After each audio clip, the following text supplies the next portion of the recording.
present. Plenty of irrationally exuberant types.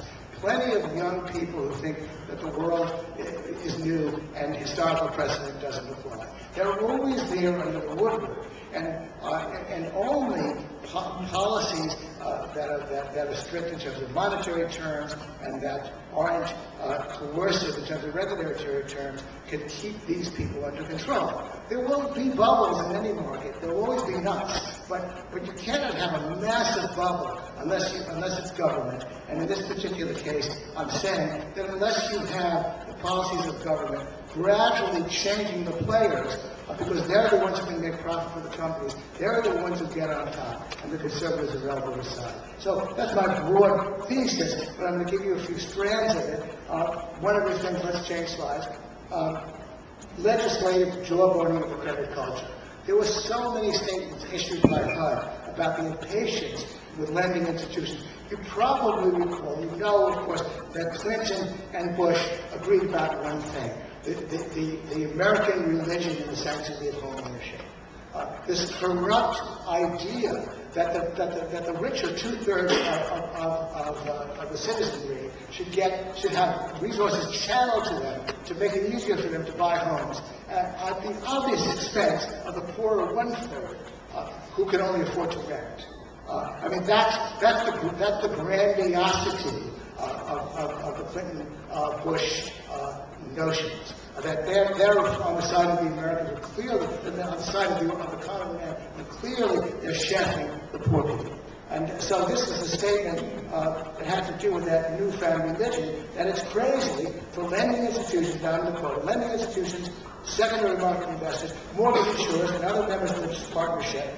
That's the partnership that they began to form through their initiatives. This is from HUD. Should work collaboratively to reduce home buyer down payments. I mean, this is the total impatience with the idea that the private sector, those bankers we love to hate, are insisting on adequate down payments, on insisting on skin in the game. And it's amazing that I spoke to Ed Pinto, who's a mortgage consultant. He always feels he has to spend some time explaining to anybody why it matters that you have a 10 to 20% down payment. If you have skin in the game, if the house price doesn't always go up, if you have 3% of equity in the home and it reverses by 10%, then you're underwater. Then that's clearly not the kind of neighbors you want in your own backyard if you own a home, for sure. But this constant jawboning, and I could bore you all night, quotes from HUD, from others, constantly complaining about standards maintained by lending institutions.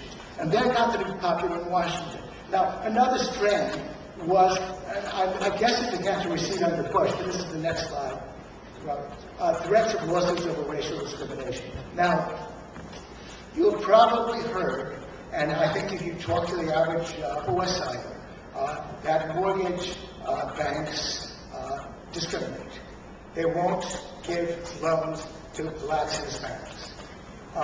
Now, the other part of it that you may be less familiar with, as Thomas Sowell, an African-American economist, likes to point out, that they clearly discriminate against whites also, because disproportionately, those who apply for mortgages and get them are Asians.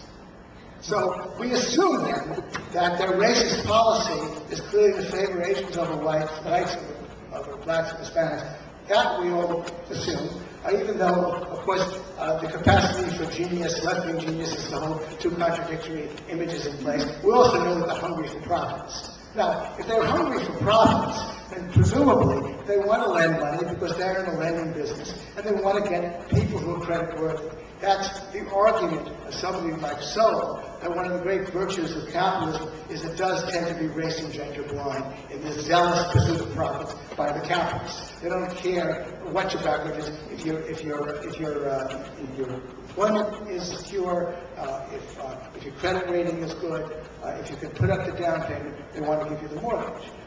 But the mantra of the 90s and findings everywhere were constantly finding that since African Americans were getting turned down for mortgages more often than others, the banks must be racist. And as a matter of fact, I have to credit this Chicago economist, Gary Becker, who was the one who probably others could have thought of, who originated the point that actually the simplest way to test that would be to ask how the rate of default. Because obviously, if the rate of default is lower among blacks and Hispanics who are denied mortgages, then that would fit in with the discrimination thesis. That means that a number of credit-worthy blacks and Hispanics were denied mortgages, and therefore that's why the rate of default is lower. But of course, obviously, that's not what you found out at all. The rate of default was just as high or higher, and clearly the banks were not discriminating. If you actually look at the research that went into this, it was so shoddy, based on crazy numbers. But anyway, this became the mantra, that banks are discriminating. And this became the whipping point of, for example, Janet Reno. She delivered this talk in 1993. In our view, she said, and this is the Attorney General, the lending industry should be subject to the same type of investigation that our department has conducted for many years in other civil rights areas, including the review of all components of an institution's operation over an extended period of time. It is particularly important to focus on the lender's marketing, branding, and advertising practices. It's a little bit scary if you're running a lending institution and you hear the Attorney General declaring war on your lending practices, the threat that you will be investigated and accused of being a racist bank if your lending practices don't conform to her expectations. Now, that was beginning to happen. Actually, this is from an article in the New York Times, which is relatively sympathetic to the situation. Next slide. I won't read it all to you, but it's about the Charlotte Bank that was under investigation, and this last part of this recounts that they began to behave themselves. Up to 33% of an applicant's income could go toward housing, a figure higher than banks generally accept. The program includes other sharp departures from industry. In fact, there was already beginning to be what Pinto has called the assault on the credit culture. People who actually prided themselves on their professionalism with respect to documentation and credit standards were already beginning to be assaulted. The next slide, I think, is too long to read, but it's a self-congratulatory victory lap by the Leadership Conference about cases that were successfully brought against the Chevy Chase Bank, against other institutions for discriminatory practices. So this was clearly a part of what was going on. Two strands then.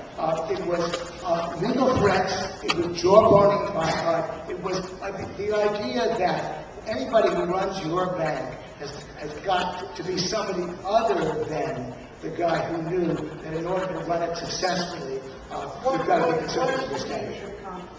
The leadership conference, I don't know. I know that they brought, I only know that they successfully brought cases. Because they're a Washington organization. Yeah, they're definitely Washington organization, Civil Rights Division. Yeah. And they definitely brought successful cases against Chevy Chase Bank and others. A final strand, further legislative achievement. Let's do the next slide.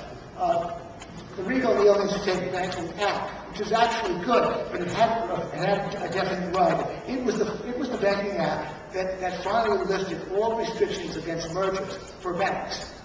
Banks that wanted to diversify into different states. But it had a right. It effectively allowed a bank to expand by interest rate acquisitions on condition that it meet requirements for the issuance of high-risk mortgages. Over the years following, bank mergers and acquisitions were concentrated among those firms with stepped-up participation in high-risk mortgages. So the kinds of people who began to run these institutions had to be the people who decided that character, credit, and collateral no longer mattered, as much as it did, at least.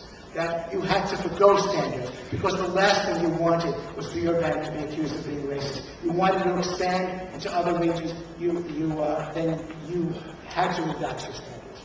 Thank you much. Okay, all right. I've got to